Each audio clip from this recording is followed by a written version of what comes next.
Hello, bienvenue, je m'appelle David, je suis préparateur physique et également formateur. Je suis expert en endocrinologie et également certifié en neurobiologie. Donc, tu retrouveras tous mes liens, notamment sur les réseaux sociaux, juste en dessous de la vidéo. Mais avant de commencer quoi que ce soit, je tiens également à te mettre en garde par rapport à l'utilisation de toutes les informations que tu trouveras dans cette formation. Donc, cette formation-là n'est pas là pour promouvoir quelconque produit. Donc, ce n'est pas un avis juridique ni un avis médical. Avant de te lancer dans une cure quelconque, je te laisse déjà vérifier avec ton médecin généraliste au préalable. Bon, on va commencer par la base déjà, c'est pourquoi est-ce que tu veux le faire? Peut-être que tu veux le faire parce que tu as un mal-être actuellement, ou parce que tu veux te prouver quelque chose, ou même prouver quelque chose à quelqu'un d'autre, ça se trouve. Ou alors même tu t'es dit, bah, vas-y, je vais peut-être pouvoir me faire monétiser, je vais devenir populaire, me faire de l'argent, ce qui est totalement possible d'ailleurs. Ou alors simplement tu veux faire de la compétition. Voilà. Donc ça, c'est un peu libre à toi, c'est ton objectif à toi et non pas le mien. Maintenant, les points que tu devrais surtout garder en tête, c'est, disons, les éléments très importants. Le premier, ce serait que tu te fasses suivre par un médecin. Je te conseille vivement, déjà parce qu'il va pouvoir te prescrire des prises de sang, même si tu peux aussi le faire de toi, de ton côté, je te le montrerai après comment, mais également pour avoir simplement une supervision médicale. Et effectivement, si tu peux aussi avoir un expert en endocrinologie, là, c'est le top du top. Parce que comme tu sais, médecin généraliste, c'est beaucoup trop vague. Et oui, il risque d'être vachement perdu si tu lui parles d'hormones. Tandis qu'un endocrinologue, c'est carrément son domaine. Donc là, au moins, tu es sûr d'être très bien assuré. Maintenant, en termes d'objectifs, qu'est-ce que tu pourrais réellement, concrètement obtenir avec des produits? Si on parle de prise de muscle sec, alors dis-toi que par semaine, tout dépend, je vais te donner une fourchette, disons entre 200 et 500 grammes de muscle sec par semaine. Je ne sais pas si tu te rends compte ce que c'est du muscle sec, mais si tu ne te rends pas vraiment compte, va au Carrefour, prends du bœuf 5%, et pose simplement 500 grammes sur toi et tu verras que c'est énorme. C'est gigantesque, 500 grammes. Bref. Donc 2 à 500 grammes de muscles secs par semaine. Et là, une fois de plus, tout dépend de pas mal de paramètres. Déjà, est-ce que tu es débutant? Est-ce que c'est ta première cure? Est-ce que du coup, en fait, tu as déjà atteint ta limite naturelle ou bien pas? Et bien sûr, quel type de produit tu as utilisé? Ou plutôt, quelle synergie tu as réussi à créer avec les produits? C'est d'ailleurs ça la partie la plus importante dont je te parlerai plus tard durant cette formation. Bien sûr, les 3-4 premières semaines, tu risques de prendre beaucoup plus de poids, donc tu prends facilement 3 à 5 kilos, très facile, simplement parce que tu fais de la rétention d'eau, donc intracellulaire.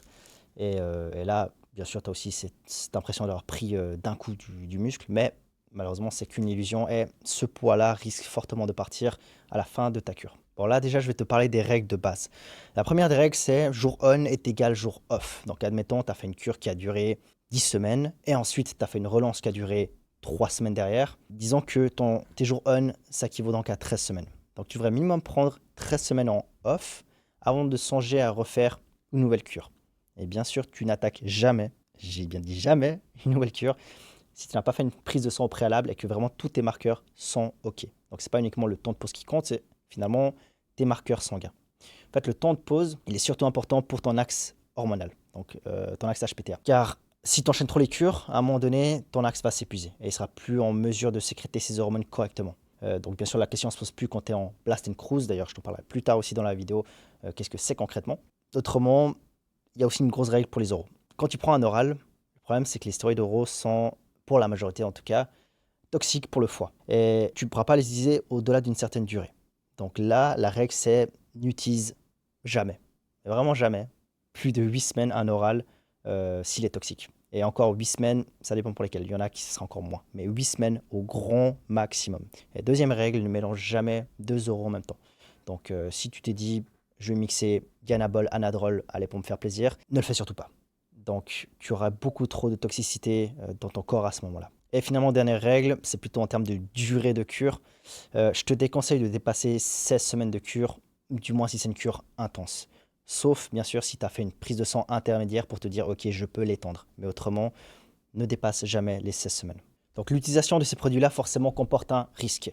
Déjà, tu as des risques court terme, tu as des risques long terme, et surtout l'autre risque, c'est au niveau de ton axe HPTA, comme je l'ai dit avant. C'est qu'à force d'utiliser ces produits-là, ton axe va se couper, et oui, il y a même des personnes qui doivent ensuite rester sous testostérone à vie, parce qu'ils n'ont pas maîtrisé leur cure.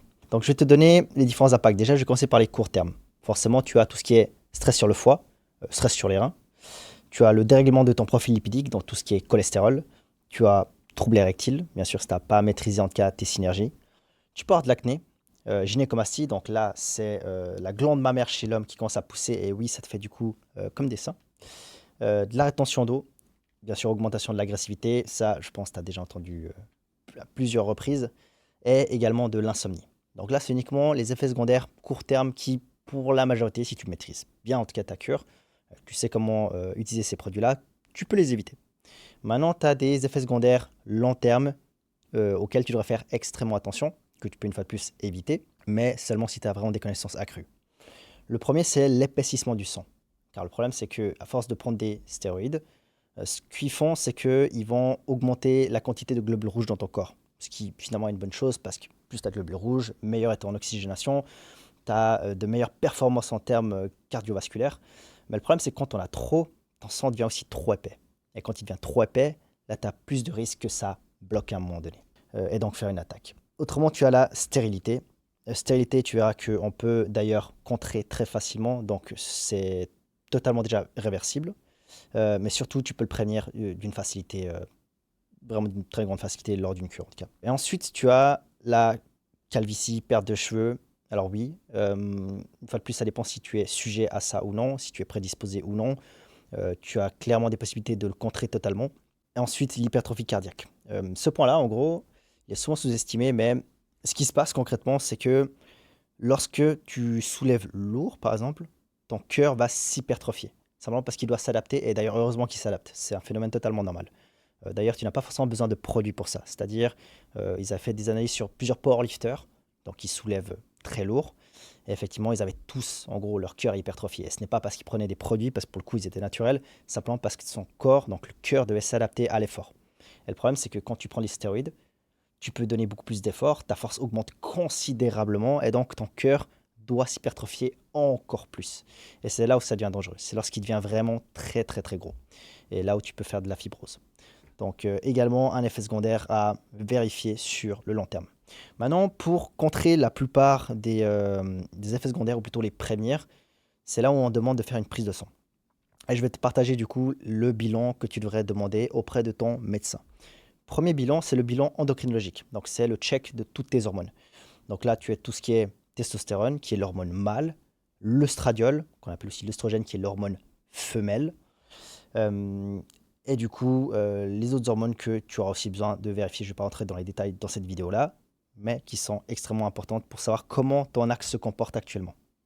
Ensuite, tu as ton bilan lipidique, donc tout ce qui est check du cholestérol, que ce soit le bon, le mauvais, comme on les appelle, mais c'est des transporteurs. Ton bilan hépatique, donc tout ce qui est foie, parce que comme je t'ai dit, les stéroïdes vont te donner un stress sur le foie, en tout cas les stéroïdes oraux. Ensuite, tu as la fonction rénale, donc partie des reins, parce que là, pareil, tes stéroïdes vont être traités par tes reins à un moment donné ou à un autre, donc le stress va augmenter. D'autant plus que si tu utilises ces produits-là pour construire du muscle, logiquement, tu devrais consommer aussi pas mal de protéines. Et oui, la protéine, qu'on le veuille ou non, apporte un stress sur les reins, c'est prouvé. Et ensuite, tu as l'axe thyroïdien. Donc ça, c'est tout ce qui est donc ta fonction thyroïdienne. L'état du sang, l'une des plus importantes et la plus vicieuse. Donc l'état du sang te permet surtout de voir ton taux actuel de globules rouges, donc d'hémoglobine et d'hématocrite, et c'est ça qui va te permettre de savoir, ok, est-ce que mon sang devient épais ou bien pas. Et ensuite, tu as quelques autres points qui restent très importants. Donc tu as ta glycémie, par exemple, qui permet de vérifier est-ce que tu fais de la résistance à l'insuline ou pas. D'ailleurs, c'est un point extrêmement important, d'autant plus pour les personnes qui essaient de perdre du poids et qui n'arrivent pas. Et également le PSA. Le PSA, en fait, c'est une valeur qui te permet de savoir est-ce que ta prostate est inflammée.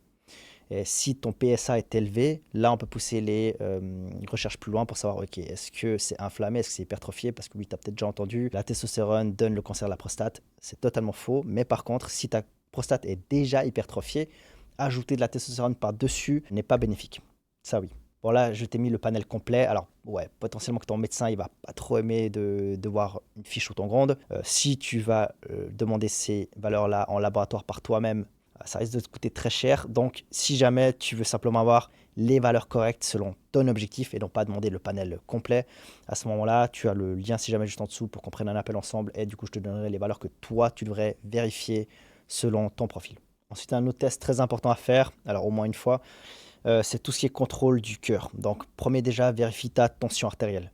Le problème, c'est que quand tu prends des produits, ta tension peut très vite monter, étant donné que tu retiens plus de minéraux, donc tu retiens plus d'eau, donc forcément, tu es plus lourd, ta tension augmente. Le deuxième point, c'est donc check du cœur réellement, c'est-à-dire tu as l'électrocardiogramme. Donc là, ils vont vérifier surtout les signaux électriques de ton cœur, voir si tout d'un coup tu fais de l'arythmie cardiaque. Et ensuite, tu as la partie échocardiogramme, donc là, c'est plutôt une imagerie de ton cœur et justement voir si tu as une malformation et notamment peut-être déjà une hypertrophie cardiaque. Maintenant, quand est-ce que tu dois faire ces check-ups? Le premier, le plus important de tous à ne surtout pas négliger, c'est avant de faire une cure. Avant de faire une cure, peu importe combien de fois tu en fais, tu devras tout le temps faire une prise de sang avant d'en faire une. Donc, c'est la partie la plus importante. Ensuite, tu peux faire une durant la cure, mais celle-là, elle est plutôt si, disons, tu as un effet secondaire totalement inexplicable, tu vois pas du tout d'où ça peut venir. À ce moment-là, ok, tu fais juste un check de la situation, prise de sang, et tu vois directement quelle en est la cause. Également, là où ça peut avoir un intérêt de faire une prise de sang durant la cure, c'est admettons si tu fais une cure très très très longue, à ce moment-là, tu fais une prise de sang intermédiaire pour voir ce que ça donne. Et finalement, dernière prise de sang, c'est celle après la cure. Là, je te conseille généralement, si tu as fait une relance, tu termines ta relance, tu attends 3-4 semaines, donc sans plus rien prendre, et ensuite tu vas faire ta prise de sang pour vérifier tes taux et t'assurer que tout soit rétabli. Maintenant, comment demander ta prise de sang chez ton médecin? C'est un très gros sujet. Bah, première des choses, arrive avec une apparence soignée. Ça compte beaucoup. Pareil d'ailleurs pour ton vocabulaire. C'est con, hein, mais un vocabulaire plus soutenu, forcément, ça montrera potentiellement plus de connaissances, le fait que tu sois beaucoup plus stable aussi dans ta vie. Donc il aura plus de chances aussi de te prendre au sérieux. Maintenant, mets aussi l'accent sur la santé. Donc, montre-lui bien que tu es conscient des risques. Tu connais les risques, tu es informé. Et justement, faire cette prise de sang-là va pouvoir te permettre de prendre les bonnes décisions à l'avenir par rapport à ta santé. Et surtout, ça ne va pas devenir un débat. Donc, forcément, il risque de ne pas être totalement pour. Maintenant, pars pas en débat, de savoir qui a raison. Essaye simplement de donner des faits logiques, ou bien même avec des études, hein, s'il le faut. Montre que tu es peut-être accompagné aussi, ça peut aussi toujours rassurer. Mais en gros, que tu as fait tes recherches. Donc, tu n'es pas totalement ignorant. D'ailleurs, si tu as, disons, le même discours médical que lui, ça rassure également. Typiquement, à chaque fois que j'ai fait mes prises de sang, étant donné que je connais bien le milieu médical, forcément, lorsque j'avais une discussion avec un médecin, pour le coup, je n'ai pas eu une seule fois une prise de sang qui m'a été refusée. Que ce soit prise de sang ou même d'autres suivis ou même des traitements. Du temps que la personne comprend que tu as suffisamment de connaissances et d'informations, en principe, ça passe. Bah, disons, le point le plus important, c'est fais preuve de respect, simplement. Parce que tu veux ou non, il a fait des études là-dedans. Alors, bon, bien sûr, certains sont totalement à l'ouest. Je suis totalement d'accord. Mais bon, maintenant, si malgré tout ça, ça ne passe pas, malgré que tu aies bien préparé le truc, tu aies fait preuve de respect, d'honnêteté, et ainsi de suite, ça ne passe pas. Oui, parce que d'ailleurs, une chose, c'est que tu pourrais demander une prise de sang, en tout cas la première, tu sais, en fin temps, en disant par exemple, je sais pas, écoute, j'ai jamais fait de prise de sang de ma vie, j'ai maintenant la trentaine, j'aimerais juste une fois voir comment ça se comporte, blablabla. Ou tu peux même sortir une histoire de ah, je suis un peu dépressif ces temps, ou je n'arrive plus à bonder, j'ai plus de libido. Ouais, ok. Tu auras droit à une prise de sang peut-être une fois, mais crois-moi, tu ne pourras pas y retourner 3-4 mois après pour redemander la même. Donc, veille à ça. Tu as meilleur temps d'être honnête dès le début et au moins tu sais que ton médecin pourra te suivre durant tout ton parcours. Mais bon, si malgré tout, rien ne passe, tu peux passer par un laboratoire privé. Ce sera, je pense, beaucoup plus facile en tout cas. Tu en as un peu partout, que ce soit en France, Belgique, Suisse, il n'y a aucun problème. Assure-toi peut-être juste d'aller à Agen parce que oui, certaines des valeurs là demandent à être à Agen. Tu vas, tu montres simplement ta liste de valeurs à vérifier et c'est tout. Du coup, ils te font ta prise de sang sur place. Généralement, soit ils font les tests en direct, soit parfois ils les envoient à un autre laboratoire qui peut être dans une autre ville. Ça peut peut-être prendre jusqu'à une semaine maximum. Et c'est tout. Par contre, la différence, c'est que bien sûr, ce sera à ta charge. Donc, comme je t'ai dit avant, si tu demandes toutes les valeurs, ouais, ça risque de faire un petit budget. Donc là, si tu peux filtrer au max, donc si je peux te dire effectivement en détail ce qu'il te faut, bah, bien sûr, ce sera beaucoup moins cher. Un autre point, c'est que si tu veux absolument, absolument faire passer ça par un médecin, et donc ne pas payer de ta poche, à ce moment-là, contacte-moi et je pourrais te montrer comment le faire très facilement. Bon, maintenant, parlons d'un autre sujet, c'est les sources. Forcément, là, tu te dis peut-être, bon, je dois aller sur le darknet et tout pour en commander, je vais me faire arnaquer ou je sais quoi. Alors, je vais t'éclairer par rapport à ça. Tu n'es pas obligé d'aller sur le darknet pour ça. Deuxième chose, tu as plusieurs points en fait à vérifier pour t'assurer que ta source est bonne ou bien pas. Le premier point, forcément, c'est bon, le prix. Est-ce que c'est cher ou est-ce que c'est OK? Moi, ce que je peux te donner comme conseil par rapport au prix, c'est que au lieu d'acheter un site, tu sais, souvent tu as des sites, tu vois, plein de marques de stéroïdes différents, blablabla, ne fais pas ça. passe par un laboratoire privé directement. Donc, tu as des laboratoires qui vendent directement leur marque et tu sais que le prix sera facilement 2 fois moins cher. D'ailleurs, même 4 fois moins cher si tu compares au fait d'acheter en local. Parce que oui, il y a des mecs qui achètent localement. Par exemple, si tu trouves en France, tu as acheté un gars de ta salle, c'est le meilleur moyen de te faire allumer. Je te le dis directement. Ensuite, tu as la partie qualité. Assure-toi déjà qu'il y ait des tests en laboratoire disponibles. Et je ne te parle pas des tests en laboratoire sur le site du laboratoire. Parce que, ouais, facile, tu peux facilement envoyer simplement le lot de tes meilleurs produits au meilleur dosage. Et pour le reste, tu auras de la merde. Non, assure-toi plutôt de trouver des tests en laboratoire sur différents forums. Parce que tu as pas mal de forums où tu as des mecs qui ont accès justement à des laboratoires qui prennent du coup certains labos, ils testent. Ensuite, ils partagent du coup à la communauté leurs résultats. Et c'est le seul moyen vraiment de t'assurer que la marque est très bonne. Et d'ailleurs que les tests soient à jour. Parce que forcément, si tu vois que des trucs d'il y a 5 6 ans, bah, tu ne sais pas ce qui s'est passé entre-temps. Donc assure-toi aussi que tu as toujours de la nouveauté en termes de check en laboratoire. Ensuite, tu as les avis sur les forums. Parce que t'assurer qu'il y ait bien le bon dosage dedans, c'est une chose. Mais tu as aussi d'autres points à vérifier. Typiquement, c'est partie de la qualité de l'huile. Parce que l'huile peut aussi être mauvaise et tu peux avoir des réactions allergiques. Check sur les forums. Regarde déjà si ces personnes-là ont des bons effets avec. Si tout d'un coup, je sais pas, ils n'ont pas de douleur à l'injection, qu'ils n'ont pas de réaction allergique, à ce moment-là, c'est déjà un très bon signe. Ensuite, tu as la partie livraison. Est-ce que le site arrive à te livrer ou pas? Parce que commander, c'est une bonne chose, mais si tu te fais saisir à la douane, je vois pas l'intérêt. Et le dernier point, c'est tout ce qui est communication SAV. Donc, est-ce que le site répond? Donc, est-ce qu'il y a vraiment une personne derrière qui te répond rapidement? Est-ce qu'ils prennent rapidement ton problème en charge? Par exemple, je sais pas si ton colis n'est jamais arrivé ou il manque un produit ou peu importe. Est-ce qu'ils sont rapides ou bien pas? Donc, en gros, ça, c'est tous les points qui sont selon moi très importants lorsque tu veux faire un check de ta source. Bon, j'ai eu l'occasion de tester pas mal de laboratoires, connaître pas mal de monde, et surtout au travers de mes voyages. Je suis allé dans pas mal de gros hubs, donc Miami, Dubaï, Bali, Bangkok, et ouais, il y a pas mal de compétiteurs à ces endroits-là, pas mal de connaissances qui circulent. De ce que j'ai entendu et surtout de ce que j'ai pu tester personnellement, l'une des meilleures marques pour moi, c'est clairement Ilma Biocare. Donc leur système est pas mal. Il y a pas mal d'ailleurs de revendeurs, si jamais. L'un des revendeurs en tout cas que moi j'utilise, et c'est du coup le revendeur francophone, c'est ilma-biocare.to. Par contre, fais bien gaffe de mettre le tiret et ne pas te tromper de site. Donc pourquoi eux? Déjà, premièrement, c'est leur ancienneté. Parce que tu as pas mal de marques émergentes. Le problème, c'est que bon, déjà, tu n'as pas assez de recul, tu n'as pas assez d'infos. Mais surtout, exister, enfin, donc apparaître, c'est une chose, mais ensuite, continuer d'exister, c'est une autre chose. Il y a beaucoup d'arrestations qui se font. Et si tu n'es pas une entreprise, un laboratoire très sérieux et que tu maîtrises ton truc et que tu sais comment envoyer les colis comme il faut d'ailleurs, ça va être compliqué de perdurer. Donc là, ils sont en place déjà depuis 2003. Donc c'est clairement des anciens. Forcément, c'est une référence chez les pros. Tu as beaucoup de tests en laboratoire, que ce soit sur leur site, mais comme je t'ai dit, ne te fie pas à ça, vérifie plutôt sur les différents forums. Et oui, c'est le cas, tu en as énormément. Tu as une garantie de livraison, donc admettons ton colis ne se fait pas livrer pour une raison quelconque, ils vont te le renvoyer gratuitement, ce qui est finalement une bonne chose. Le service SAV, incroyable. D'ailleurs, pas mal de personnes m'ont déjà fait un retour dessus. J'avoue, ils sont vraiment top, ils répondent très vite. Tu as même un chat, bah, du coup, directement sur le site. Et surtout, le meilleur des points qu'ils ont, c'est qu'ils posent des codes uniques sur leurs produits. Donc, quand tu vas prendre un produit, tu auras un code dessus, tu peux simplement le gratter, et tu peux t'assurer que c'est un produit original. Parce que du coup, ensuite, tu peux aller sur le site donc, officiel du labo, ilmabiocare.com. D'ailleurs, sur ce site-là, tu peux vérifier plusieurs choses. Tu peux déjà vérifier est-ce que ton produit est original et tu peux aussi vérifier est-ce que le site, est-ce que c'est vraiment un site partenaire. Parce que comme je t'ai dit avant, il y a beaucoup malheureusement d'escroqueries. Tu peux commander sur le mauvais site, ne jamais recevoir tes produits ou recevoir des faux produits. Mais donc, grâce à ce système-là, tu peux t'assurer que tout est OK du début jusqu'à la fin. D'ailleurs, en termes de livraison, sauf erreur, ils livrent désormais depuis la France. Donc, de ce que j'ai compris, ils ont un système en gros de logistique qui fait que le colis ensuite part de France. Donc, en gros, si tu es français, par exemple, ça fait France à France. Donc, il n'y a pas de passage de douane, donc juste impossible de te faire saisir. Si tu veux, je vais donner quelques autres exemples de sites, même si effectivement mon préféré, ça reste celui-ci de très loin.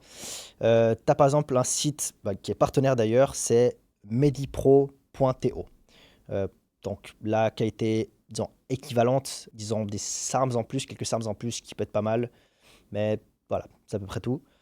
Et autrement, les deux autres sites qui peuvent vraiment t'aider, je ne les conseille pas forcément qu'il y a pour tes achats normaux. Je vais t'expliquer pourquoi. Mais en gros, comme je t'ai expliqué avant, c'est soit tu achètes un site qui est partenaire direct avec le labo, donc tu as les meilleurs prix, c'est sûr.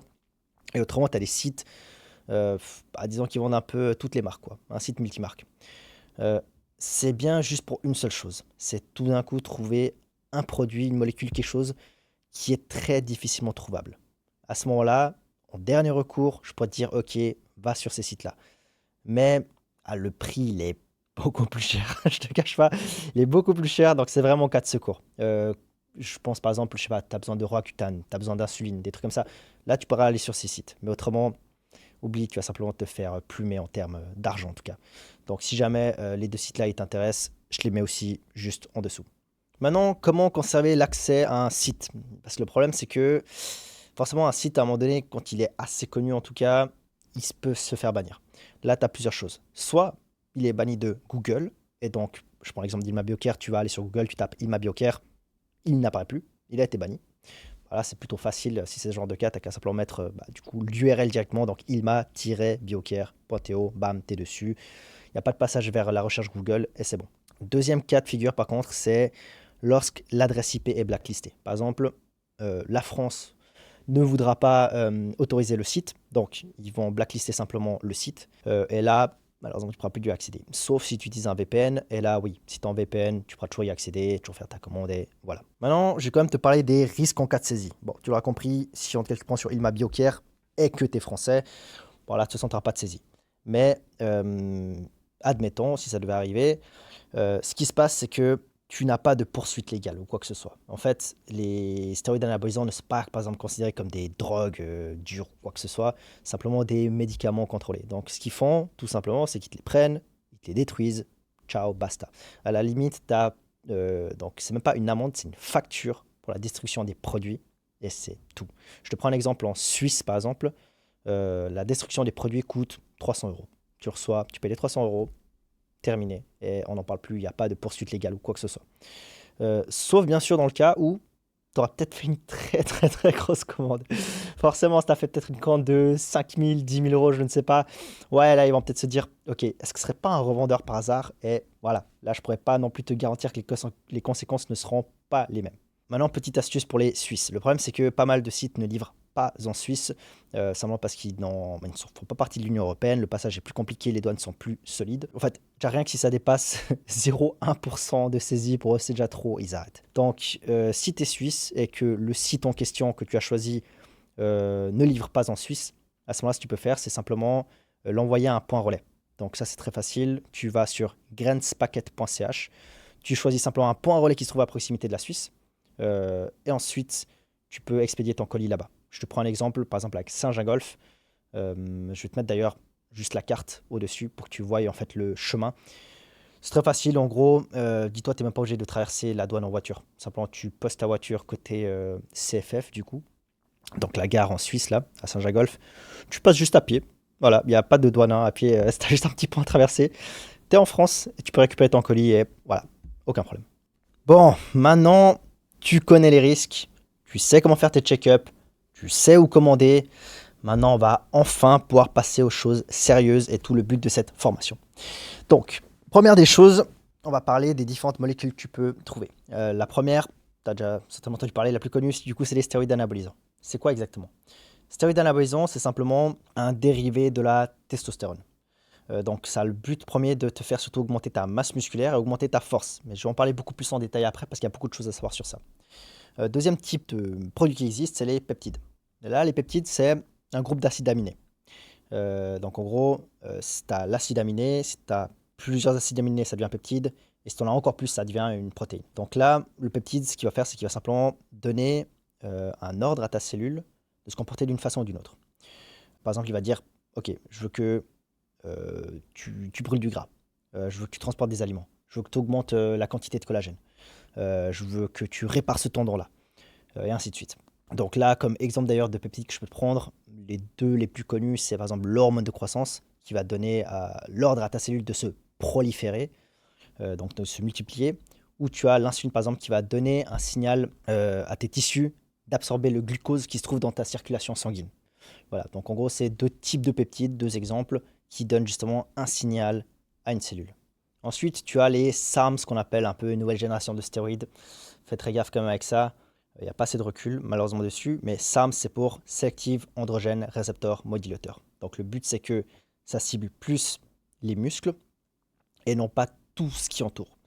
Donc, tu as un ciblage beaucoup plus précis de ce que tu veux réellement.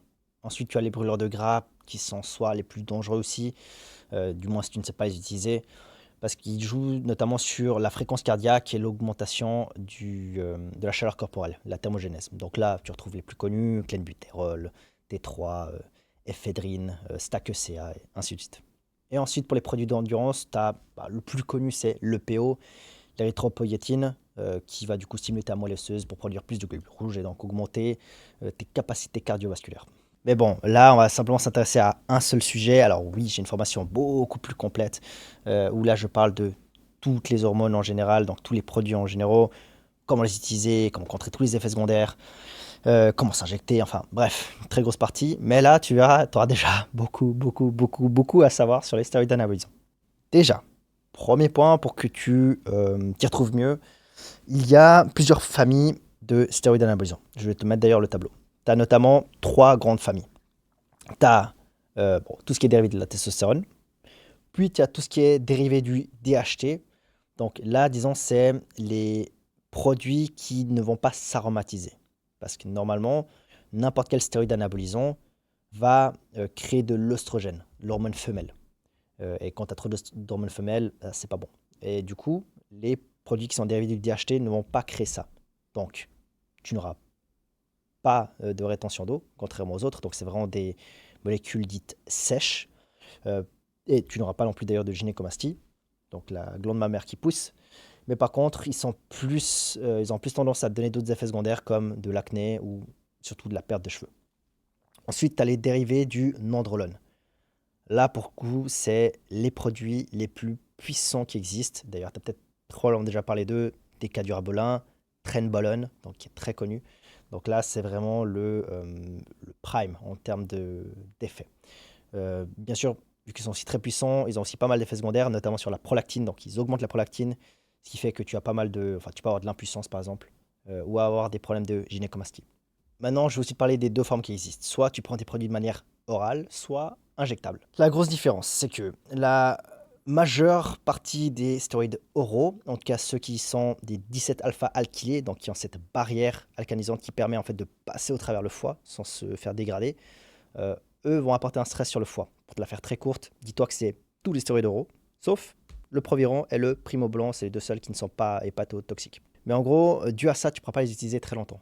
Donc là, ce sera 6 à maximum 8 semaines d'utilisation pour des stéroïdes oraux. Maintenant, on retient une chose, parce que pas mal de gens disent, ok, les stéroïdes oraux ne sont pas bons et tout. Alors ouais, maintenant, à savoir que le foie, c'est l'organe le plus résistant que tu as dans ton corps, et c'est surtout le seul qui est capable de se régénérer tout seul. Donc, à choisir entre prendre des stéroïdes oraux ou prendre un stéroïde injectable, mais qui te défonce les reins, je préfère quand même l'oral, tu vois. Il faut juste respecter la posologie, bien sûr, la durée, c'est très important. Non, en fait, le vrai problème des produits oraux, c'est plutôt que, en fait, tu es limité dans le temps. Parce que même s'ils n'étaient pas hépatotoxiques, à un moment donné ou à un autre, vu qu'un stéroïde va te couper ta production naturelle de testostérone, tu auras de toute façon dû remplacer ta propre testo. Et donc, en gros, tu aurais à un moment donné dû prendre de la testostérone en injection pour pouvoir la remplacer. Donc, après 6-8 semaines, dans tous les cas, tu auras dû t'injecter. Donc, c'est surtout pour cette raison-là que les oraux peuvent être problématiques. Donc, c'est surtout parce que tu es limité dans le temps pour faire tes gains. Maintenant, laisse-moi te parler des esters. C'est très important parce que si tu avais simplement de la testostérone en suspension, que tu l'injectais, ce serait très rapide. Tu l'injecterais, boum, tu aurais directement l'effet, mais 3 heures après, tu n'aurais plus rien dans ton corps. C'est pas vraiment ce qu'on veut. Ou alors, tu t'injectes toutes les 3 heures, ce serait vraiment horrible. Non, en fait, on utilise du coup un ester qui est rattaché en fait à ton hormone. Donc là, tu as plusieurs esters qui existent, qui vont du coup réguler la durée en gros de libération du produit. Et en fait, ces esters-là comportent une demi-vie. Donc demi-vie, en fait, c'est quel est le temps qu'il faut à ton corps pour éliminer la moitié de la substance. Je vais te prendre l'exemple de la testostérone cypionate, donc avec l'ester cypionate. La demi-vie est de 12 jours. C'est-à-dire qu'après 12 jours, tu n'as plus que 50% de la molécule en toi. Après 24 jours, tu as plus que la moitié de la moitié. Donc, tu as plus que 25% de la molécule active en toi. Après 36 jours, par exemple, tu as la moitié de la moitié de la moitié, donc tu as plus que 12,5% de la molécule active, et ainsi de suite. Voilà, en gros, comment ça fonctionne. Donc, je vais te mettre un tableau avec les différents esters qui existent et leur demi-vie. Maintenant, tu vas certainement me demander, ouais, mais on s'en fout. Pourquoi est-ce que tu me parles d'ester C'est pas grave. Non, il y a plusieurs points très importants à connaître un ester et donc la demi-vie. Le premier point, c'est ce qu'on appelle le kick-in time. Donc, combien de temps est-ce que je devrais attendre avant de sentir le produit faire effet? Parce que ouais, plus ta demi-vie est longue, et plus longtemps ça va prendre à ce produit-là pour agir et être donc stable dans ton sang. Donc, on dit que c'est à peu près 2 à 3 fois la demi-vie. Donc, par exemple, si on prend de la testostérone énontate, donc là, tu le sentirais au bout de 3-4 semaines, plus ou moins. Pareil d'ailleurs pour la cypionate. Sinon, deuxième point, c'est pour connaître les fréquences d'injection. Comme je t'ai dit, si tu prends de la testostérone suspension, sans aucun ester, ce sera un cauchemar. Donc là, tu vas te l'injecter toutes les 3 heures. Tandis que là, si par exemple, tu prends l'énontate, cypionate, comme on a parlé juste avant, vu que là, c'est tous les 12 jours, dis-toi que tu injecterais peut-être tous les 4-5 jours, tu vois, histoire de conserver toujours un taux haut, parce qu'on ne va quand même pas redescendre à la moitié à chaque fois. Tu vois. Donc, pour conserver toujours un taux haut entre 90 et 100%, voilà, tu injecterais tous les 4-5 jours et ça lisse la courbe parfaitement. Et ensuite, tu as des esters bien sûr plus rapides. Tu as la testostérone plus rapide qui s'appelle la propionate. Donc là, c'est 4,5 jours. Donc là, il faudrait que tu injectes par exemple tous les 2 jours, tu vois, pour pouvoir lisser. Voilà en gros pourquoi c'est très important de le connaître. Mais ensuite, un autre point, c'est pour savoir comment se relancer. Enfin, quand se relancer plutôt. En gros, si tu ne sais pas ce que c'est une relance, je t'en parlerai plus tard si jamais dans la vidéo. Je te montrerai exactement comment une relance se passe. Mais là, pareil, il faudrait non attendre 1 à 2 demi-vies avant de faire ta relance. Par exemple, pour la testostérone énontate, une fois de plus, tu devrais attendre par exemple 2 semaines. Donc, dès que tu as fini de t'injecter, tu attends 2 semaines, tu ne prends plus rien du tout. Et ensuite, tu commences ta relance. En gros, c'est juste le temps d'attendre que ton produit parte suffisamment de ton corps. Et sinon, forcément, tu as aussi besoin de connaître la demi-vie pour éviter des erreurs de synergie surtout. Tu as des produits qui peuvent prendre plus de temps à s'éliminer, d'autres qui vont agir plus vite, et ainsi de suite. Je prends un exemple tout bête, la boldenone prend pas mal de temps à s'éliminer. Du coup, si tu l'utilises en cure, tu devrais couper ta boldenone avant par exemple de couper la testostérone énontate pour être sûr que les produits s'éliminent en même temps. Ou encore un autre exemple, tu fais, je sais pas, testostérone énontate et trenbolone acétate, il faudrait que tu aies déjà bien entamé la testostérone énontate avant de te dire, ok, j'ajoute la trenbolone acétate pour justement pas te retrouver dans un état où tu n'as en fait pas assez de testostérone pour ta traîne et du coup tu te sentiras mal. Donc voilà pourquoi la demi-vie est très importante à connaître. Maintenant, je pense que tu vas me poser la question, ouais, mais du coup, je prends quel ester? Alors, tu as plusieurs avantages et inconvénients selon l'ester. Déjà, l'ester court, disons, l'avantage c'est que, comme je t'ai dit avant, ça agit très vite. Donc, à peine tu l'injectes, 2-3 jours après, tu as déjà les effets. Tu as aussi l'effet claque, parce que forcément, vu que le produit agit beaucoup plus vite, tu le sens effectivement un peu plus. Et ensuite, bien sûr, les effets secondaires partent aussi plus vite. Donc, si admettons, tu ne supportais pas un produit, quand tu le coupes et que c'est un ester rapide, il va aussi très vite s'éliminer de ton corps et tu seras très vite hors du truc. Et aussi, un dernier point, c'est vrai qu'un ester rapide retient moins d'eau. Donc, tu fais beaucoup moins de rétention d'eau si tu prends un ester rapide. C'est d'ailleurs pour ça que souvent, quand tu fais une compétition donc de bodybuilding, tu utilises des esters rapides à la fin pour justement éviter cette rétention d'eau en plus. Et ensuite, les avantages pour les esters longs. Bon, déjà, injection moins fréquente. Ouais, je te cache pas que si tu peux simplement injecter tous les 4-5 jours au lieu de le faire tous les 2 jours, c'est pas si mal. Les effets secondaires, ils sont moins prononcés, étant donné que ça a plus tendance à se lisser, à monter progressivement. En principe, ton corps supporte mieux. Donc la libération est plus lente. Maintenant, quel ester est le plus puissant? Alors, j'adore qu'on me pose cette question-là parce que disons qu'une personne qui ne s'y connaît pas en produit va simplement te répondre écoute, c'est la même chose en fait. Tu prends de la trenbolone acétate ou trenbolone énontate, c'est la même chose. C'est la molécule qui est à l'intérieur qui compte, point. Donc la quantité en termes de milligrammes. Sauf que, alors, je vais t'expliquer un truc que la plupart des gens ignorent. Tu as l'ester en fait, il est composé d'atomes de carbone. Je vais te donner un exemple. L'acétate a 2 atomes, propionate 3 atomes, énontate 7 atomes, cypionate 8 atomes et décanoate 10 atomes. Et le problème, c'est que plus il y a d'atomes, plus ton ester est lourd. Et donc, plus il va aussi prendre du poids dans ton mix. Donc, je te donne un exemple. Si tu prends 100 mg de trenbolone pur, par exemple, et qu'ensuite tu prends 100 mg de trenbolone acétate, et réellement, en fait, il y a 83 mg de substances actives dans tes 100 mg. Okay, le reste, c'est le poids en ester. Et pareil, si tu prends de la trenbolone énanthate, tu as 68 mg de substances actives à l'intérieur. Et le reste, donc les 32 mg qui restent, c'est ton poids en ester. Donc oui, les esters courts sont beaucoup plus concentrés en termes de substances actives et donc finalement sont aussi plus puissants.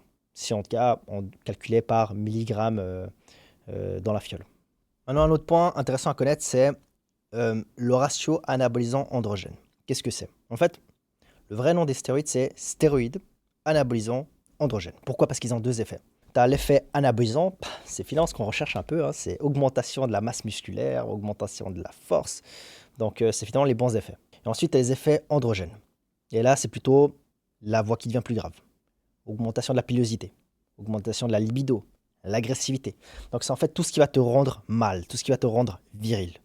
Et en fait, les stéroïdes, tu peux les mesurer selon leur taux d'androgène et leur taux en termes anabolisants. Donc, en fait, tu as toujours un ratio.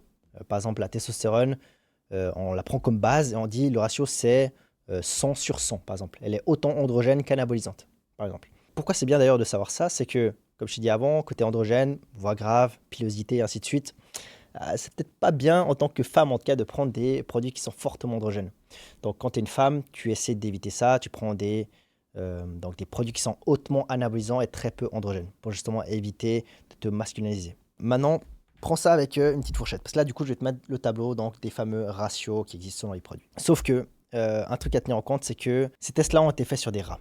Comment le test a été fait? C'était très facile. Ils ont pris des rats, ils ont administré ces différents produits et ils ont mesuré. Ils se sont dit, OK, si la taille de la prostate augmente, c'est l'effet androgène. Si la taille de la masse musculaire augmente, c'est les effets anabolisants. Et ils ont simplement vérifié ça et c'est là où ils sont arrivés sur ces fameux nombres. Donc, les tests ont été faits sur des rats. Parce que oui, si tu te connais et que tu regardes ce tableau, tu vas remarquer qu'il y a quelques incohérences. Je te prends par exemple l'exemple de l'allotestin, milligramme par milligramme. Alors, le ratio, il est hyper élevé apparemment, mais il faut aussi savoir une chose, c'est que l'allotestin, tu le prends à très faible dosage. Ou un autre exemple, primobolan, qui est apparemment de 50 sur 100, alors que c'est justement le stéroïde le plus safe à utiliser pour une femme. Il serait presque plutôt de quasi 0 sur 100. Ou pareil, le Proviran, qui a littéralement d'ailleurs zéro effet anabolisant. Et là, apparemment, il paraît très bien en termes d'anabolisme.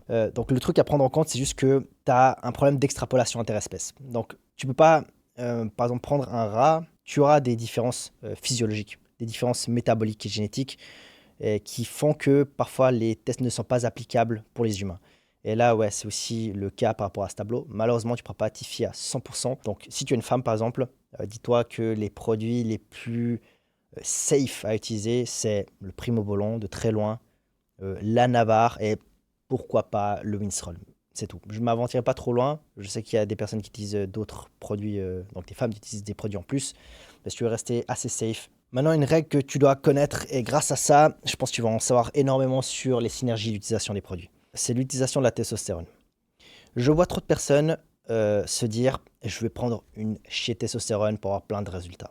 C'est pas comme ça que ça fonctionne. La testostérone, tu ne devrais pas compter sur elle pour tes gains anaboliques. Disons, si tu veux construire de la masse musculaire avec la testostérone, tu dois en prendre beaucoup. Disons bien 500 mg par semaine pour commencer à avoir des gains en termes d'anabolisme. Et crois-moi, tu auras plus d'effets secondaires qui vont t'arriver avant. Donc, en fait, le plus intelligent, c'est de prendre ta testostérone, la conserver comme base uniquement lors de ton protocole. Et c'est tes autres molécules que tu rajouteras par-dessus qui vont te donner ces gains de masse musculaire, par exemple, d'augmentation de la force et ainsi de suite. La testostérone, elle est uniquement là pour couvrir tes fonctions biologiques de base. C'est-à-dire t'assurer que tu maintiens ta libido, ta fonction érectile, ton humeur, ton énergie, ton système immunitaire, et c'est tout. Donc, ce n'est pas elle qui va te donner les gains, tu vas simplement l'ajouter pour supporter toutes ces fonctions. Donc, si tu veux mon conseil, garde ta testostérone entre 250 et 400 mg par semaine maximum et empile simplement tes autres molécules par-dessus. Bon, maintenant, bien sûr, je vais quand même te parler des ratios à respecter parce que cette règle-là, elle est belle, mais pour certains produits, cette règle-là n'est plus forcément cohérente. Je vais te donner deux exemples. Le déca-durabolin, par exemple. Donc là, tu as un exemple, donc un ratio déca versus testo à respecter. Moi, ce que je t'aurais dit, c'est si par exemple tu prends 100 de déca, compte prendre entre 150 et 200 de testo. Donc entre 50 et 100% de plus que de déca pour justement éviter le phénomène du décadique. Donc ne plus réussir à abonder comme il faut. Et à l'inverse, quand tu prends de la trenbolone, là, mon conseil serait de faire un ratio de 1/1. Donc, ne prends surtout pas plus de testostérone que de trenbolone. Je sais que ça paraît absurde, mais c'est bien le cas. C'est là où tu auras le moins d'effets secondaires. Le problème, c'est que la trenbolone s'attache très fortement à tes récepteurs androgènes. Tellement fortement que ta testostérone n'arrive plus à s'attacher. Et du coup, elle se retrouve libre dans ton corps. Et là, c'est le bordel en termes d'effets secondaires. Si tu as compris que le DK et la traîne ont des ratios différents, tu auras compris que tu ne devras jamais mélanger DK et traîne dans la même cure. Ne le fais jamais. Bon, maintenant qu'on a regardé toutes ces explications, parlons de la première cure. Comment est-ce qu'elle va se dérouler? Quelle molécule je devrais choisir? Est-ce que je pars sur de l'oral? Est-ce que je pars sur de l'injection? Un des premiers conseils que je pourrais te donner, si tu veux partir sur de l'oral, parce que ouais, je connais pas mal de personnes qui se disent, bon, j'ai pas vraiment envie de m'injecter pour une première, ce que je peux comprendre. Si c'est le cas, ma molécule préférée en tout cas en termes oral, si ton but c'est de prendre de la masse musculaire sèche, augmenter ta force, elle est très polyvalente, c'est le turinabol, tout simplement. Donc là, tu pourrais prendre du turinabol pendant 6 semaines, comme exemple.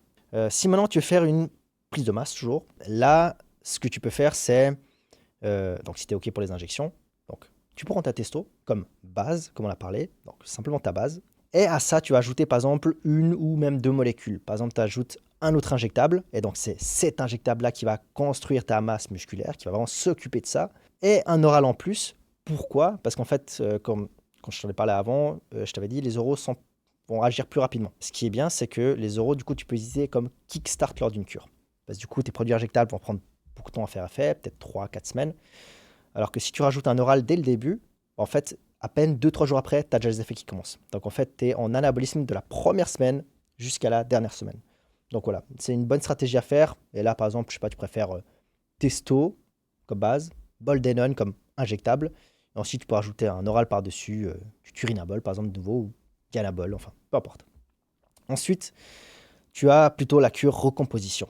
Si c'est de la recomposition, je te préconiserais plutôt de partir sur des dérivés du DHT. Tu te rappelles quand je t'avais parlé de différentes familles, c'est la fameuse famille qui ne va pas retenir de l'eau, donc c'est vraiment de la masse purement sèche. Et d'ailleurs, certains de ces produits-là augmentent même la lipolyse, donc tu vas brûler du gras beaucoup plus facilement. Là, tu pourrais par exemple faire testo avec Masteron comme autre injectable à prendre, et par exemple la Navarre, tu pourrais prendre en kickstart. Ensuite, pour la partie sèche, alors là, je vais te dire de suite, si tu veux faire une sèche, prends pas de stéroïdes anabolisants, ou alors tu n'as pas compris leur utilité. Les stéroïdes ne font pas perdre du gras. Oui, certains ont une affinité parce que soit ils font chuter le cortisol, pardon, soit ils augmentent légèrement la lipolyse, mais ce n'est pas des brûleurs de gras. Donc tu risques d'être déçu au final. Ils préservent ta masse musculaire lorsque tu en sèches, très bonne chose. Ce ne sont pas des brûleurs de gras. Si tu veux sécher, là tu as deux options. Soit tu prends des peptides, que je t'avais parlé tout au début, tu te rappelles, qui ont des signaux, ça envoie un signal à tes cellules. Là, comme peptides, tu en as plusieurs. Bon, forcément, tu as l'hormone de croissance qui est très, très, très, très bonne pour la perte de gras. Autrement, tu peux simplement prendre une fraction de l'hormone de croissance. C'est le HGH Frag 176-191. Donc, c'est en fait la partie de l'hormone de croissance qui est responsable de te faire perdre du gras. Sinon, tu as le thésamorelline qui est aussi très bon pour brûler du gras, notamment au niveau abdominal et également donc, tout ce qui est niveau graisse viscérale. Donc, ça, c'est la partie peptide. Maintenant, si tu veux quelque chose de plus hardcore, mais là, je te conseille vivement d'être encadré pour le faire parce que là, par contre, ça devient très dangereux. En tout cas, si tu ne sais pas les utiliser, c'est les brûleurs du gras type, tu préfères T3 plus clenbuterol. En fait, les deux ont donc une très bonne affinité parce que le T3 va augmenter le métabolisme en général. Donc, tu vas brûler beaucoup, beaucoup, beaucoup plus de gras. Enfin, en soi, tu vas consommer plus de calories, mais tu vas un peu tout brûler, même ton muscle. Et le clenbuterol, lui, il a un phénomène anticatabolisant. Donc en gros, il va aussi retenir ta masse musculaire. Alors que si tu prenais le T3 seul, tout partirait, même ta masse musculaire, tu vois. Et en plus de ça, le clenbuterol t'aide vraiment à augmenter la lipolyse à mort et donc vraiment à déstocker tout ton gras qui peut encore traîner. Donc là, ouais, ça devient très puissant, mais vraiment, je le dis encore, je te le déconseille de le faire solo. Vraiment. Si tu veux partir sur une sèche intense, perdre du poids très rapidement, à ce moment-là, contacte-moi plutôt. Fais pas de bêtises, j'ai le lien d'appel juste en dessous. Prends un appel. Bon, maintenant, comment se protéger? Pour pas de toute façon complexifier cette formation gratuite, bien sûr, je vais rester sur la base des protections. Donc, tu as vraiment besoin pour éviter la plupart en tout cas des effets secondaires. Bien sûr que pour réussir à contrer tous ces effets secondaires-là, il te faudra des années de connaissances. Et forcément, c'est pas à la portée de tout le monde. Et bien sûr, c'est pas réplicable non plus sur toutes les personnes. Et ça fait du sens. Autrement, des personnes expertes comme moi n'existeraient même pas pour encadrer ces personnes-là si c'était autant facile. Donc, je vais rester vraiment sur la base de ce que tu dois connaître. Le premier, c'est tout ce qui est protection de foie. En tout cas, si tu vas utiliser des produits qui sont toxiques pour le foie. Donc là, tu peux utiliser des protecteurs hépatiques. Tu as notamment plusieurs. Je vais te donner quelques noms. Chardon-Marie, Livox 60, Liv 52, le Légalon. Mais le meilleur de tous, le meilleur des meilleurs, c'est le TUDCA, si jamais. Donc si par exemple tu pars sur du TUDCA, ce que tu peux faire, c'est prendre 1 gramme par jour quand tu prends des stéroïdes donc, oraux. En soit, tu peux même le prendre à l'année. Hein. Donc même quand tu es en off, tu peux continuer le TUDCA si jamais, c'est une très bonne chose. Et comme ça, qui dit un foie en très bonne forme, dit de toute façon une santé générale au max. Sinon, après avoir fait du coup ta cure, avoir protégé ton foie, c'est bien. Maintenant, c'est toujours bien de détoxifier à la fin. Parce que forcément, même si tu as pris du TUDCA, tes valeurs vont augmenter. Donc, tes transaminases, tes enzymes hépatiques vont augmenter. Pour sûr, même avec du TUDCA. Sauf qu'elles auront augmenté peut-être 5, 6, 7 fois plus si tu n'en as pas pris. Donc, ce qui est bien à la fin, c'est de faire ce qu'on appelle une détoxification du foie. Là, tu peux aller acheter du Desmodium EPS. C'est un sirop. Ça se trouve en pharmacie. Tu peux commander en ligne. Et là, ce que tu peux faire, c'est que tu peux prendre une cuillère à soupe chaque matin. Tu peux le faire pendant 2-3 semaines, c'est bien suffisant. Par contre, ne le fais jamais lorsque tu es en cure. Ne le fais jamais. Le problème, c'est que le Desmodium est très puissant. Tellement puissant d'ailleurs qu'il est utilisé dans les traitements en chimiothérapie, pour le foie donc. Mais le problème, c'est que lorsque tu l'utilises durant ton protocole, il est tellement fort qu'il a tendance à réduire l'effet de tes stéroïdes oraux. Donc fais-le seulement après. Dès que tu as tout terminé, tu prends ton Desmodium et comme ça, tu fais une grosse détox. Ensuite, l'autre point très important, donc c'est le deuxième protecteur qu'on appelle l'anti-aromatase. C'est quoi? En gros, dans ton corps, tu as la testostérone, donc l'hormone mâle. Et ensuite, tu as à un moment donné une enzyme qui s'appelle l'enzyme aromatase qui va convertir ta testostérone, donc l'hormone mâle, en œstrogène, donc l'hormone femelle. C'est un processus normal. Tant mieux d'ailleurs qu'il y a ça. C'est un circuit normal dans ton corps. Le problème, c'est que lorsque tu injectes de la testostérone synthétique, tu as beaucoup de testo, c'est bien. Mais à un moment donné, lorsque ça convertit trop, tu as trop d'œstrogène et là, c'est pas bien. Tu n'as pas envie d'avoir beaucoup d'œstrogène, crois-moi. Le problème, c'est que quand on a trop, tu commences déjà à faire de la rétention d'eau, tu as de l'acné, gynécomastie, tu n'arrives plus à bander, tu pleures pour rien devant un film. C'est une catastrophe. Donc, ce que tu veux surtout faire, c'est avoir beaucoup de testo et, alors pas beaucoup d'œstrogène parce qu'il en faut un minimum, mais pas trop. Voilà, donc il faut la réguler. Et pour ça, bah, ça tombe bien, on a des médicaments qui ont été créés à la base pour lutter contre le cancer du sein chez la femme. Mais bon, du coup là, je vais te les présenter. Il y en a plusieurs. Le plus connu, le plus couramment utilisé d'ailleurs, c'est l'arimidex, qu'on appelle anastrozole d'ailleurs aussi. Souvent ils ont deux noms, si jamais tu as toujours le nom du premier laboratoire qui l'a créé, qui a posé son nom dessus, et ensuite tu as le nom de la molécule. Je te le dirai toujours les deux, si, au cas où il y en a deux. Donc là, ça dépend toujours des dosages, bien sûr, de tes produits. Mais là où il est souvent utilisé, c'est entre 0,5 et 1 mg tous les 2-3 jours. Mais une fois de plus, je ne vais pas te donner un dosage comme ça. Je vais quand même le faire pour que tu aies un peu un point de vue plus ou moins. Mais une fois de plus, ça dépend des produits que tu prends, le dosage, les synergies. Parce que tu as des produits, par exemple, dérivés du DHT, qui vont déjà un peu agir comme un anti-aromatase naturellement. Donc c'est très complexe. Là, il faut quand même plus d'infos pour avoir un bon dosage. Le deuxième, il s'appelle l'étrozole. Alors là, par contre, c'est le plus puissant qui existe. Il inhibe jusqu'à 98% de ton œstrogène. Là, je te dirais, prends-le simplement si tu as une gynécomastie. Par exemple, tu as une gynécomastie qui commence à devenir incontrôlable. Et là, ouais, prends du létrozole pendant 2-3 semaines. Et là, crois-moi, ça va très vite descendre. Et du coup, tu vas très vite résorber ta gynécomastie. Mais une fois de plus, si tu prends trop de létrozole, le problème c'est que ton oestrogène sera trop bas, donc tu auras des douleurs tendinaux et pareil aussi de la perte de libido. Et finalement, le dernier, c'est l'aromazin qu'on appelle exemestane. Alors, c'est mon préféré dans le sens où il n'a pas d'impact sur le profil lipidique, contrairement aux autres. Donc, il est très safe à prendre. Par contre, retiens qu'il a, quant à lui, donc contrairement aux autres, il a une action suicidaire. Donc, il va se lier à ton enzyme aromatase, comme les autres le font, sauf qu'il va se lier à vie, jusqu'à la fin du cycle de vie de ton enzyme. Donc, le problème, c'est que si tu le doses trop, dis-toi que ton enzyme, elle est down pendant un très long moment, jusqu'à ce qu'il y en ait de nouveaux qui soient recréés. Et durant ce laps de temps, si tu n'as aucun oestrogène, tu vas te sentir super mal. Et en fait, tu n'auras aucune solution, mis à part prendre la pilule contraceptive pour les filles, hein, qui est de l'oestrogène littéralement en oral. Mais autrement, tu ne pourras rien faire. Donc, fais extrêmement attention à l'utilisation de ces produits-là. Bon, maintenant, un point hyper important que j'ai l'impression que pas mal de personnes ne maîtrisent justement pas ce sujet-là. Donc, j'espère pouvoir t'éclairer durant cette vidéo. C'est la relance. La relance, c'est quoi concrètement? Une relance, ça peut être pour plusieurs choses. Dans le cas, c'est pour relancer une déficience d'hormones. Ça peut être la testostérone, ça peut être la thyroïde. Mais dans ce cas-là, on va parler uniquement de la testostérone. Donc, pourquoi se relancer? Tu as deux moments où tu vas te relancer. La première, c'est soit tu as un déficit hormonal, pas parce que tu utilises des produits, hein, simplement parce que voilà, c'est l'âge, c'est peu importe, c'est ta génétique.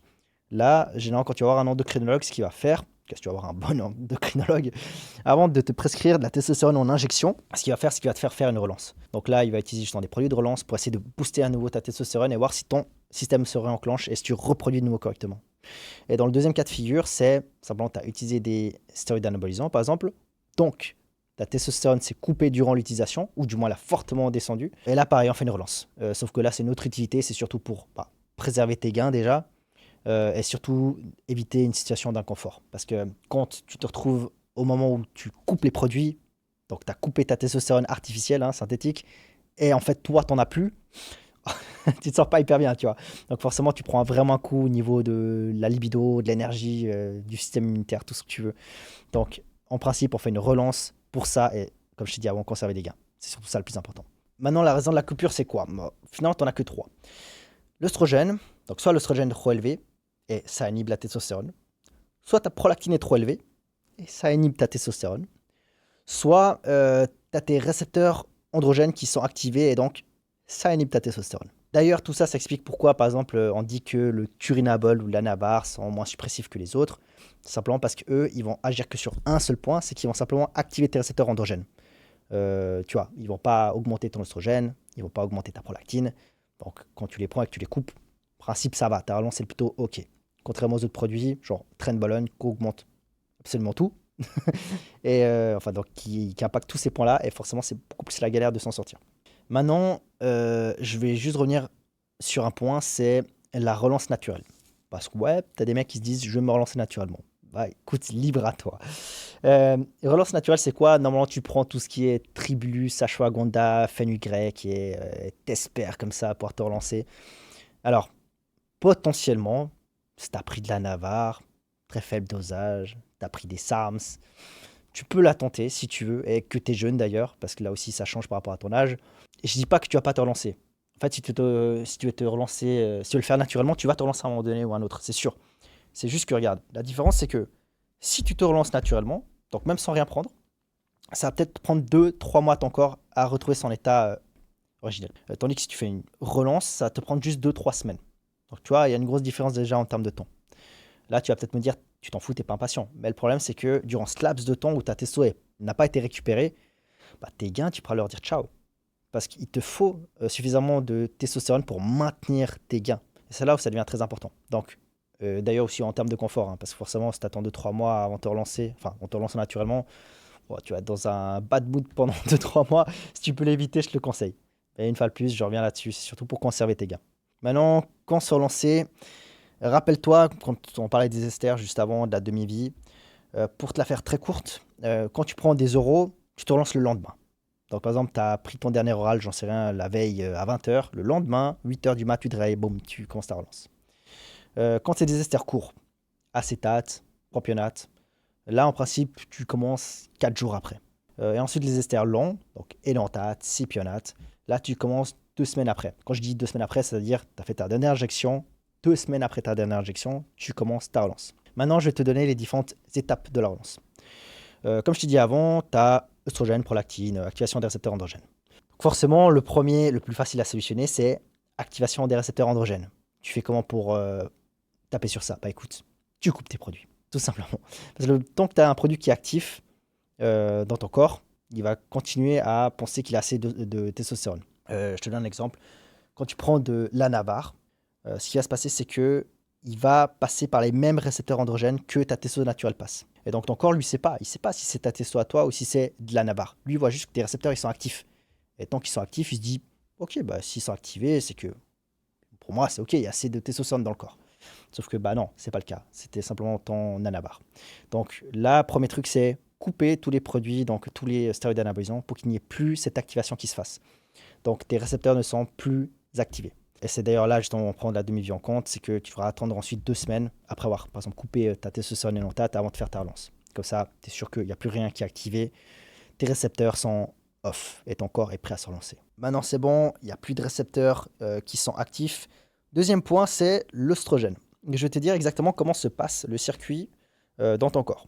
Débute à l'hypophyse, partie de ton cerveau, qui va libérer 2 hormones qui sont la LH et la FSH. Ces hormones-là vont ensuite stimuler tes couilles. Et à partir de tes couilles, ton corps va sécréter de la testostérone. Et ensuite, tu te rappelles, la testostérone se fait convertir grâce à l'enzyme aromatase en œstrogène. Voilà, ça c'est le circuit en gros. Et le truc, c'est que pour ensuite reproduire, donc relancer le signal depuis ton hypophyse, ce que ton corps va checker, c'est la fin de la chaîne. Il va regarder, ok, est-ce qu'il y a assez d'œstrogène? Oui, c'est bon, c'est que toute la chaîne est ok. Et donc en fait, ce que là, on va faire, c'est qu'on va triquer ton cerveau, tu vois. On va lui faire croire qu'il n'y a plus d'œstrogène. Donc là, ce qui se passe, c'est qu'on va prendre des SERM. Et c'est pas des anti-aromatases, c'est pas la même chose. Les SERM, donc clomide, enclomifène, nolvadex, pour te donner ces exemples-là, ce qu'ils vont faire, c'est qu'ils vont simplement inhiber tes récepteurs oestrogènes cette fois. Plus tes récepteurs androgènes, mais tes récepteurs oestrogènes. Et donc, vu qu'ils seront plus actifs, ton corps il va se dire waouh, mais attends, il se passe quoi? J'ai plus d'oestrogène du coup? Et ce qui est faux d'ailleurs, tu auras encore l'oestrogène, c'est juste qu'il pourra plus se lier à tes récepteurs oestrogènes. Et quand il voit ça, il va se dire bon, écoute, c'est que je dois reproduire la testostérone. Et du coup, il va réenclencher la machine. Maintenant, on va parler de la partie prolactine, quoi, ce qui reste. Bon, prolactine, tu as peut-être déjà entendu parler du ouais, dès que tu as touché la trenbolone, tu vas plus jamais te relancer. C'est faux, je te rassure. Ce qui se passe, c'est que ouais, quand tu utilises des 19 Nord, TK, trenbolone, NPP, même d'ailleurs certains peptides, typiquement le MK677 augmente aussi ta prolactine. Là, c'est un peu plus compliqué de se relancer, ouais. Bon, déjà, la première question, c'est comment savoir si tu as une prolactine élevée ou pas? Deux façons. Première, c'est soit ressenti, et en principe, ça se ressent très facilement. La première, c'est que tu bandes plus, clairement. Tu ne bandes plus, ou tu bandes extrêmement bon. Et deuxième, c'est la gynécomastie, quoi. Donc là, pareil, tu as une gynécomastie, mais pas de la même façon. En fait, la gynécomastie qui est induite par l'œstrogène, c'est vraiment un gonflement et tu as une douleur. Tu as vraiment le tissu qui est en train d'être créé. Tandis qu'une gynécomastie avec la prolactine, c'est plus vicieux. Parce qu'en fait, quand la prolactine augmente, ça augmente la lactation, comme chez la femme qui vient d'accoucher, par exemple. Et là, c'est la même chose. Tu as du lait qui sort de tes tétons, donc si tu appuies très fort comme ça, là, tu auras du lait sortir. Donc si tu as ça, ouais, c'est sûr, pas besoin de faire une prise de sang, tu sais que ta prolactine est très élevée. Mais bref, deuxième solution de savoir, beaucoup plus fiable quand même, c'est une prise de sang. Voilà, tu checkes ton sang, tu vois ton taux de prolactine et tu sauras de suite si c'est élevé ou bien pas. Maintenant, la question, c'est surtout qu'est-ce que tu vas faire si c'est élevé. Plusieurs solutions. La première, c'est soit tu utilises un antiprolactine, donc tu as un médicament, par exemple, qui s'appelle le cabergoline.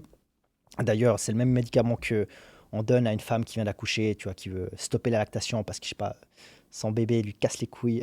Du coup, elle prenne ça, ça coupe le lait, terminé, il peut sucer autant qu'il veut, il n'y a plus rien qui sort. Et là, par exemple, tu pourrais prendre 0,25 mg 2 fois par semaine.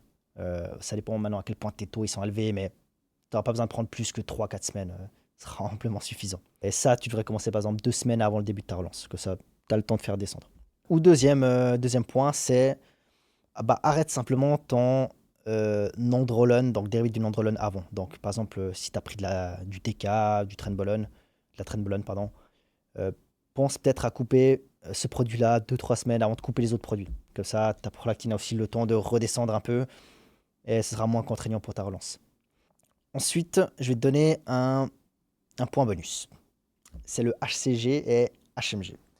Je te rappelle du coup, comme je te l'avais expliqué avant, tu as l'hypophyse qui libère la LH et la FSH, qui donne un signal à tes couilles, testo, tu as l'aromatase qui se fait, ça crée de l'œstrogène et ainsi de suite. Ces produits-là, donc notamment le HCG qui est très connu, ce qu'il va faire, c'est qu'il permet d'imiter ta LH. Et donc en gros, en injectant du HCG, c'est comme si ça envoie directement un signal à tes couilles et ça réveille tes couilles d'un coup sec. Donc tu as deux façons de le prendre.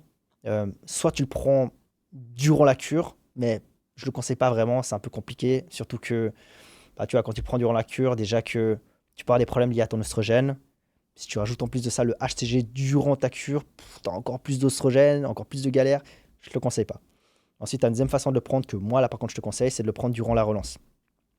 Par contre, le HCG ne se prend pas seul. Ok, le HCG doit se prendre avec un SERM. Donc, comme j'ai dit avant, clomide, Nolvadex, enclomifène, obligatoire. Parce que comme je t'ai dit, bah, le HCG fait augmenter l'œstrogène. Et donc, c'est pas le moment de te taper une gynécomastie parce que tu viens de prendre du HCG en relance.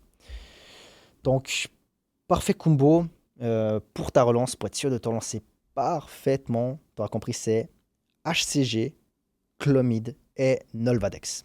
Maintenant, comment est-ce que tu te sens en relance? Alors, je vais pas te cacher que ouais, c'est pas là où tu seras au max de ta forme, tu as très bonne humeur, je sais pas quoi. Non. Tu auras peut-être même une petite baisse de libido.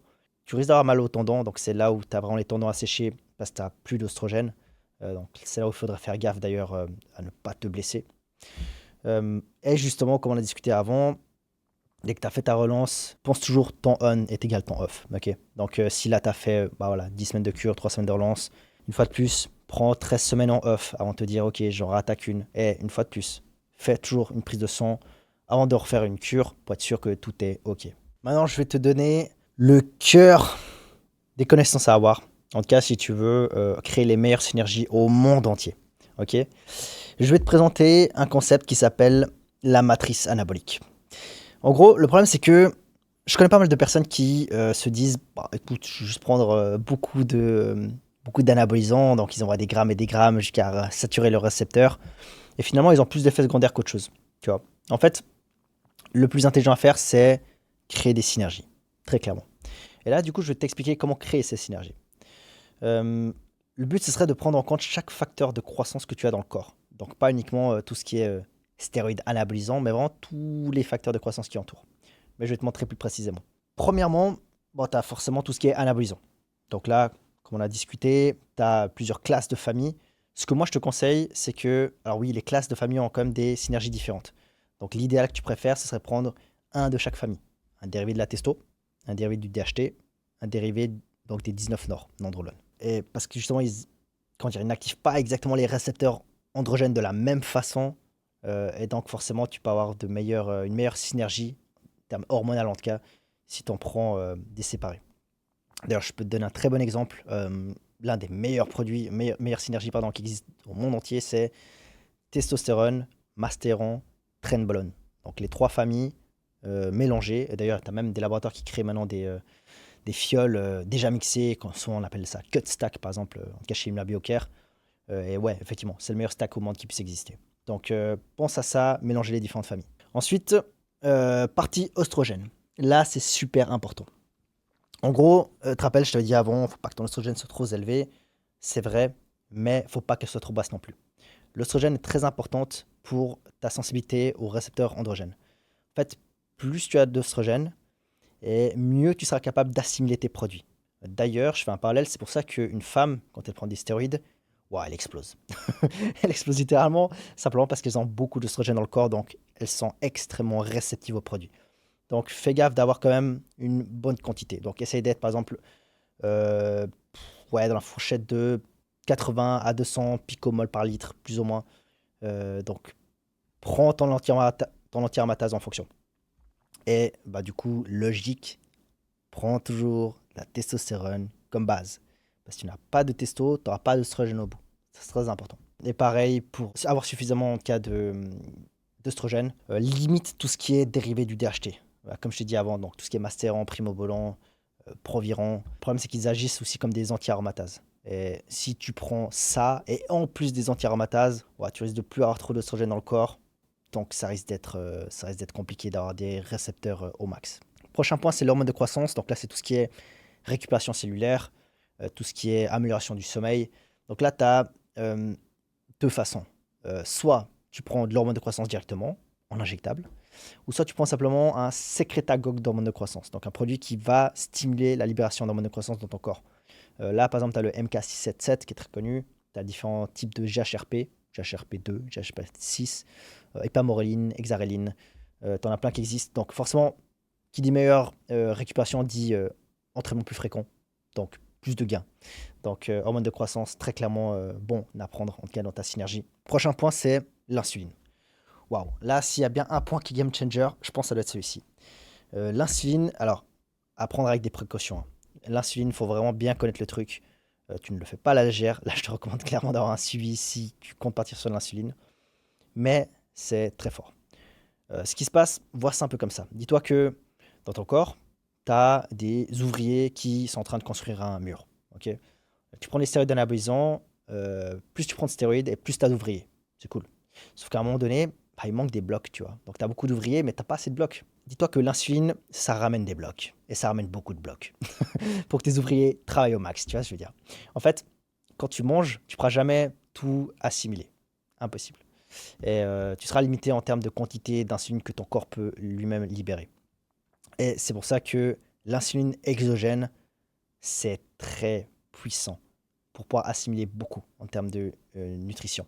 Et sinon, au lieu d'aller directement sur l'insuline, ce que tu peux faire, c'est que tu peux simplement jouer sur ta résistance à l'insuline. Parce que le problème, c'est que à force de manger beaucoup, ton corps va créer de la résistance. Donc, il devra libérer encore plus d'insuline pour assimiler la même quantité, ce qui fait que ton pancréas va commencer à mal se comporter. Tu as une brûlure des cellules bêta de ton pancréas, donc ça devient une galère. Donc là, pour éviter ce phénomène-là, simplement libérer suffisamment d'insuline pour la quantité que tu manges, donc pas de problème, tu vois. Tu peux simplement prendre alors, soit des slim pills, très puissants, ou alors un peu plus puissant, c'est médicamenteux par contre, c'est de la metformine. Donc c'est normalement un médicament que tu donnes aux personnes qui sont pré-diabétiques pour éviter que ça n'aille plus loin. Et là par exemple, ouais, tu prends 500 mg metformine juste avant de dormir pour ta sensibilité à l'insuline. Prochain point, très important, l'IGF-1 qui est un peu rattaché en fait à l'hormone de croissance parce que quand tu prends de l'hormone de croissance, le but finalement, donc outre la partie récupération, c'est envoyer un signal à ton foie pour qu'il libère de l'IGF-1. Mais tu peux aussi injecter d'ailleurs de l'IGF-1. En gros, l'IGF-1, c'est quoi? Ça va simplement proliférer tes cellules. Ça va donner le signal à, ok, cette cellule-là va se diviser. Et tu commences à créer de plus en plus de cellules. Encore plus, encore plus, encore plus. Et en fait, l'IGF-1, c'est la seule manière d'avoir des gains permanents. Ok, parce que dès que ta cellule musculaire a été dupliquée, elle le reste à vie. Donc là, soit tu prends l'hormone de croissance pour justement donc enclencher ce fameux signal vers ton foie, soit tu prends des stéroïdes anabolisants, et là je pense notamment à la trenbolone, parce que ouais, la trenbolone a une putain d'affinité pour libérer de l'IGF-1, et autrement, bah, tu injectes de l'IGF-1 tout simplement. Là par exemple, tu en as deux, IGF-1 DES, ou la plus connue, la plus utilisée, c'est le LR3. Ensuite, tu as le cortisol. Alors, c'est un point tellement important, bon, déjà que ce soit pour perdre du gras, parce que j'en vois beaucoup galérer à perdre du gras, et en fait c'est simplement le cortisol qui est trop élevé. Mais pareil pour construire du muscle. Quand tu as un cortisol élevé, bah, malheureusement, ça détruit ta masse musculaire. Donc forcément, si tu arrives à le faire descendre, tu vas construire de la masse beaucoup, beaucoup, beaucoup plus vite. Crois-moi. Bon, là, la trenbolone est très connue pour ça. C'est pour ça d'ailleurs que la traîne est beaucoup plus puissant bah, que tous les autres produits en vrai. Elle abaisse violemment ton taux de cortisol. Et autrement, voilà, tu peux partir sur des herbes. Bon, tu as d'ailleurs l'ashwagandha qui est très connu si jamais pour faire descendre aussi ton taux de cortisol, donc tout ce qui est niveau de stress. Mais autrement, ça se passe surtout sur la qualité de ton sommeil. Donc là d'ailleurs pour le sommeil, ce que je fais depuis un certain temps déjà, c'est simplement couper les lumières bleues avant d'aller m'endormir. Ça paraît bête, hein, mais c'est vraiment un très gros point que tu peux rajouter avec beaucoup d'amélioration derrière. Alors je te dis pas de couper tes écrans ou quoi que ce soit, hein. Je te conseille simplement de porter des lunettes. Alors, c'est pas des lunettes basiques, tu vois, que tu peux acheter par exemple, enfin que tu peux rajouter sur tes lunettes de vue, pardon, avec le filtre bleu, ça filtre à peine 5-10%, c'est vraiment rien.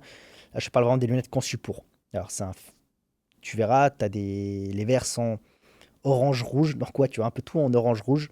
Par contre, ça coupe jusqu'à 90-95% des lumières bleues, c'est incroyable. Donc ouais, tu peux porter ça avant de dormir. Là, crois-moi que niveau baisse du cortisol, tu auras une grosse différence. Et surtout, bah, amélioration de la qualité de ton sommeil. Voilà.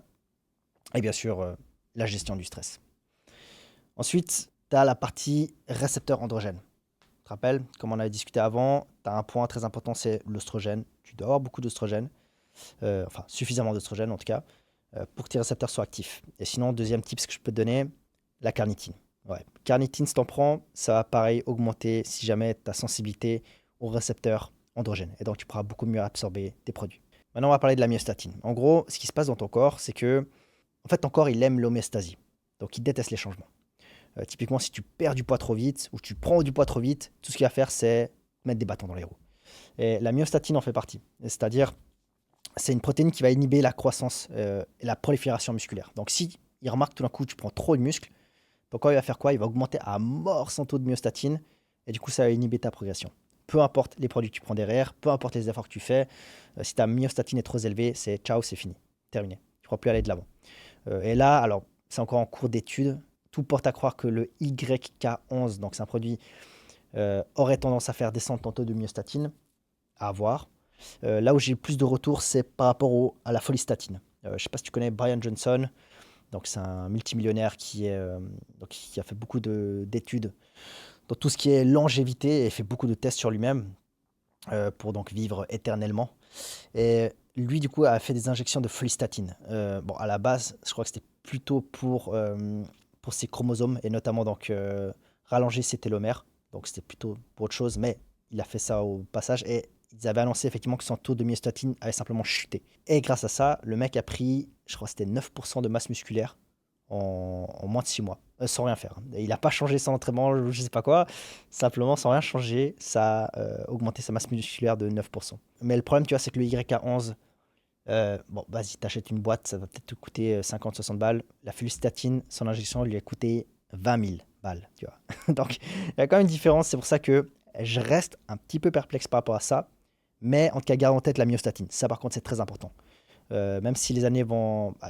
Dans les années à venir, il y a, disons, un produit qui devait sortir qui concrètement fait descendre la myostatine, alors là, ce serait game changer, vraiment. D'ailleurs, ils ont remarqué que les plus gros bodybuilders qui ont existé avaient justement un taux de myostatine très, très, très, très, très bas. Ce qui peut s'expliquer d'ailleurs leur physique impressionnant. Maintenant, dernier point, c'est tout ce qui est vasodilatateur. Alors, pourquoi est-ce que c'est important? C'est parce que si tu as une meilleure circulation de l'énergie et notamment de tes nutriments vers tes muscles, bah forcément tu vas construire plus de muscles au final. Donc là, je t'ai mis un peu la base, mais oui, Viagra, Cialis peuvent être utilisés à ce fin-là. D'autant plus, le Cialis a d'autres bénéfices, notamment faire diminuer ta pression artérielle. Et sinon, tu as la L-arginine aussi que tu peux prendre. Voilà, j'espère que c'était pas trop intense. Bon, reste bien jusqu'à la toute dernière seconde, hein. Je compte bien te récompenser d'être resté jusque-là. Là, tu as remarqué que tu as reçu énormément de valeur. Je pense que maintenant, tu as plus de connaissances que 99% des gens qui parlent de produits dopants. Et donc, je suis extrêmement fier, en tout cas, d'avoir pu t'apprendre quelque chose, hein, si c'est le cas, et d'avoir pu t'apporter des précisions et de la clarté par rapport à ce sujet. Bon, maintenant, tu as deux options. La première option, forcément, c'est de te lancer seul. Je ne vais pas te cacher que oui, beaucoup échouent. Pourquoi? Parce que simplement, les synergies ne sont pas comprises du tout. Euh, et surtout, bah voilà, ils écoutent les mauvais conseils sur les forums. Et si je peux bien te donner un conseil, c'est ne lis pas les forums. Et surtout pas les forums français.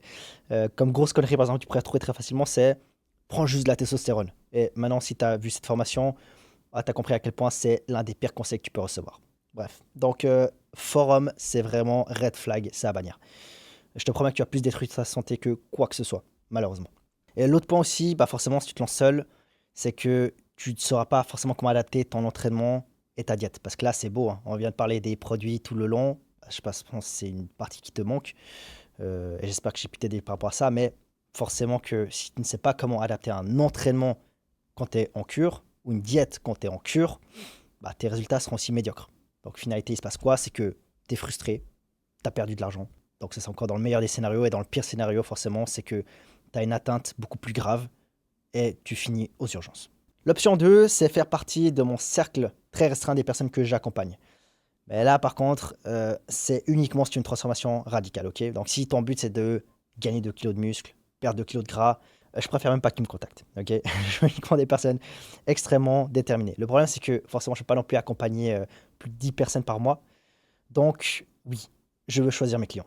Bon, maintenant, qu'est-ce que tu peux retrouver dans l'accompagnement exactement? Qu'est-ce que ça comprend? Très bonne question. Alors, première des choses, forcément, création de ton protocole intelligent. Donc, on s'adapte sur ta prise de sang. Donc, comme je t'ai dit avant, alors c'est bien beau de faire des protocoles comme ça, mais ce qu'il faut surtout, c'est une prise de son et que le protocole soit en cohérence avec tes valeurs à toi. Et c'est là où tu peux créer des très, très, très bonnes synergies. Deuxième point, c'est forcément, tu as tout l'écosystème. Donc, tout ce qui est entraînement et nutrition, c'est forcément adapté par rapport à ta cure et donc adapté aussi à ton objectif que tu as derrière. Et finalement, tu évites bah, les erreurs classiques. Forcément que là, si tu es pris entre de bonnes mains, tu ne vas pas avoir tous ces effets secondaires, que ce soit des effets secondaires court terme ou long terme que tu as pu voir avant. Et en bonus, tu as également l'accès à un groupe Discord avec toute une communauté. D'ailleurs, dans la communauté, tu as plusieurs types de profils. Tu peux très bien retrouver des préparateurs sportifs, tu peux retrouver des athlètes, des coachs, mais également des professionnels de la santé. Notamment, il y a un médecin généraliste aussi qui fait partie de ce groupe-là.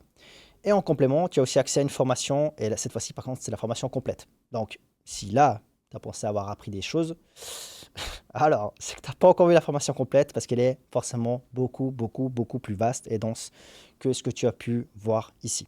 Et bien sûr, forcément, si tu prends l'accompagnement, là, tu es au moins sûr d'atteindre ton objectif en toute sécurité, avec certitude. En dessous, tu as un lien pour prendre un appel avec moi.